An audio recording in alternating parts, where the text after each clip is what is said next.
What's up, everybody? Good evening. Hope you guys are doing well. Just wrapped up the show over on the Bleacher Report about a half an hour ago. You can still check the video on demand if you weren't able to be there when it was live. So we got one more free safety video to get through for the free agents. Now we're on to the backups. These guys are pretty much pure depth at this point, and we do possibly need that. Even ignoring the fact that Rayshon Jenkins won't be here next year, we don't really have that fourth safety, even if he was here. I guess it's AJ Finley, who we don't really know anything about. And then you have Jarek Reed II, who has missed most of his first 2 years in the league so far because of injury. I don't think we can really lean on him going forward. So we do quite possibly need a veteran backup safety, somebody who can be a pure special teamer, who only plays an emergency on defense. It's a realistic possibility. So let's go through some options for depth here. Just going by Spotrack's market value stuff, although a lot of these players don't have one, so we're going to have to kind of eyeball it. First guy is Damonte Kaiser. Damonte Kaiser, I think this guy's been around for a minute now, is about to turn 32.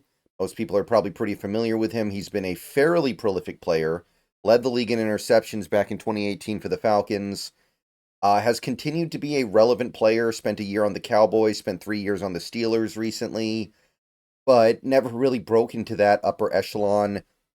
And over the last 3 years in Pittsburgh, he started a combined 14 games, so there really isn't a lot to speak of in terms of his recent experience. He's definitely a depth player at this point.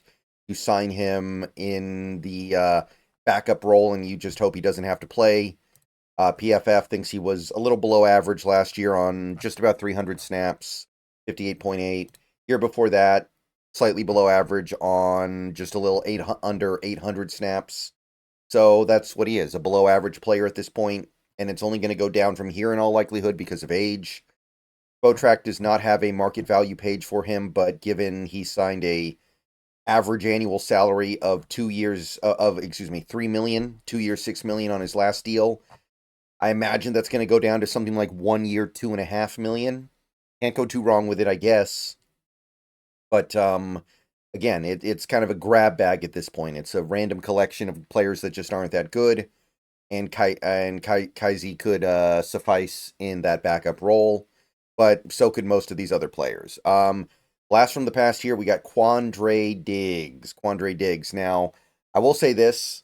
Generally speaking, players aren't a big fan of going back to teams that have released them before. So understand that Quandre probably wouldn't be too excited about coming back to a team that already let him go just a year ago. So I doubt this is a consideration, but just to talk about it for a minute, just turned 32, so age is definitely a thing for him at this point. But I mean, we had this guy for several years. We know how good he can be. We know what he is capable of doing. He was a full-time starter for this team for 4 straight seasons post-trade. Missed one game in 4 years, made 3 Pro Bowls, was one of the league leaders in interceptions year after year. And then last year, he spent half the season with the Titans, 8 games, and didn't make a big impact, but showed that he could still do this. PFF actually thought he did pretty well on about 400 snaps. They gave him a pretty high mark, a pretty high grade, 73.2.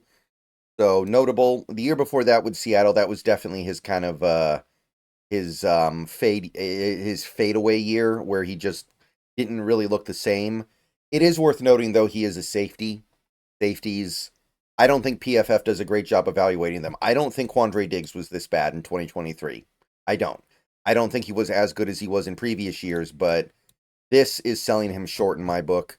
Played a lot that year too, by the way. The defense hung out to dry big time in 2023. Spotrac has no market value page for him, but got a $3 million deal with the Titans, and he played half the year and played fairly well. I could see him getting something like that again, but the thing is, he just turned 32. So I think more likely is something like 2 million, especially if he wants to go to a good team. I think it'll be like 1 year, 2 million. I don't think he really fits McDonald's defense, personally. He's too siloed, but he's not a bad player yet. Okay, Marcus Epps. Marcus Epps turned 29 in January, sixth round pick of the Vikings back in 2019. Bounced around a little bit, spent some years with the Eagles, spent some years with the Raiders now. Last year, missed most of the season, only played 3 games. So, unlikely to have a lot of negotiation leverage going into his free agency. So, not going to cost a lot. Unremarkable, even when healthy, but capable. He plays, right? He does stuff. PFF grade was very poor last year, but it was a very small sample size, 170 snaps, 46.8 near the bottom of the league. Year before that, when he played over 1,000 snaps, the grade was pretty good. 65.4 is getting the job done. Reasonable, decent, passable.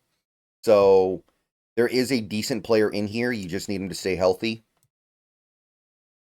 Market value goes 1 year, 1.8 million. So you're getting close to that vet min territory with Marcus Epps now.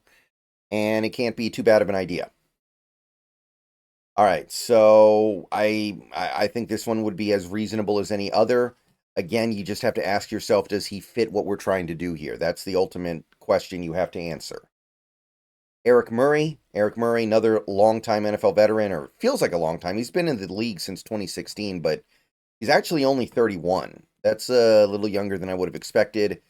Spent some time with the Chiefs, Browns. Last 5 years, he's been on Houston, been a fairly consistent performer for them. Last year, went back to full-time starting after taking some years off, but not exactly a big-time ball hawk. Never really been a guy who takes the ball away a lot. Just kind of a guy who's out there and generally grinds away and does his job, but isn't anything over-the-top remarkable. Houston has plugged him in because they view him as adequate, but I think if we're evaluating him in an ideal situation, this is clearly not a guy you want starting for you. This is a guy you want as a reserve. PFF thought he was okay last year, about average on 850 snaps. Year before that, a little below average, and it was less than 200 snaps, so I wouldn't take a ton from that. But he's okay. He's okay. I wouldn't start him. I wouldn't even necessarily want him to be my third safety. Kind of want him to be my fourth safety. Spotrac says 1.5 million, by the way, so no problems on giving a fourth safety $1.5 million for 1 year. So I'd be cool with that. I'd be okay with that. But I'd be cool and okay with most of this. Marcus May, about to turn 32. Been in the league since 2017. Had a pretty decent career. Spent some time with the Jets. Was a Saint. Was a Dolphin. Excuse me. My bad. Chargers, spent a little time with the Chargers last year. Now he's free again, so he's just kind of bouncing around the league now. His days as a full-time starter are over. He was a full-time starter for most of his Jets career. Started every game except for the games where he was hurt. So his days as a starter are likely over. PFF did think he was good in a limited role last year, 72.9 on 400 snaps. So keep his role limited. You might get good things out of it. The previous year, more below average, maybe even bad territory, 57.6, 450 snaps. So it is a little bit random what you're going to get out of a player of this level, of this caliber. So don't ask too much of him. Get him as a backup, and that's about it. Market value says 1 year, 1.5, a little bit less actually. So adequate pay for a backup level player. Get him on that tier, and you're probably going to be pretty cool with what you get. And there's not much else to say about a player like this. Sam Franklin, listed as a linebacker, but he's been playing safety for a couple years now. Kind of sort of was starting to break out into something notable in 2023, but 2024, he barely did anything. He barely played. So he, even at his best, he's a backup level player. He's just in his prime now. He just turned 29 at the start of the month. So he's a pure backup. Probably not anything more than that. 2023 is the 1 year recently where he actually played a decent number of snaps, and he was below average on less than 300. So he doesn't really have a lot of playing experience recently. He's just kind of bobbing around in the league. He's okay, decent. No market value page on him, but I think it's going to be somewhere around 1 year, 1.3, 1.4 million, very close to vet min because he didn't do anything last year. What are you going to pay him for? You got to do something, especially when you don't have a track record to fall back on. Tashawn Gibson, this would be the veteran to end all veterans. This guy's going to turn 35 before the season starts. So Tashawn Gibson, this is the guy you go to when you're really just trying to save as much money as possible, and you're getting somebody who you know is not really capable of playing at that high level anymore. Made the Pro Bowl over a decade ago. Was excuse me. Was considered to be one of the better safeties in the league a long time ago. Browns, Jaguars, Houston, went to the Bears for a little bit, and then he went to the Niners, and last year became a full-time backup. He was actually starting full-time for that Niners defense in their 2 previous seasons, back-to-back NFC title game appearances. So recently, as 2023, he was a starter, but last year he barely played. 9 games, 0 starts, 6 tackles. So sign this guy as a starter at your own peril, is what I'm trying to get at here. He's probably not going to be able to give you starter level play, especially with his likelihood of getting injured at his age. Now, he was graded well in 2023, admittedly, right? This was the last year he played significant snaps, almost 1,000 snaps. He was graded well, 73.6. Year before that, graded pretty well as well on over 1,000 snaps, 67.2. But again, what I would say is age is hitting him hard because he is so old. Last year, we saw the Niners pull the plug on him, even though he had played really well for them the year before. And just in general, it's a bad idea to assume that a 35-year-old is going to be able to do it because he was doing it when he was 33. It's very different than saying he did it when he was 27. Now he can still do it when he's 29. So, no market value page, but it's going to be right around the veteran minimum, I have to believe. Last year he signed Vetmin $1.2 million for 1 year, and he didn't do anything. So you're probably looking at Vetmin again for Gibson, and I guess that would be okay.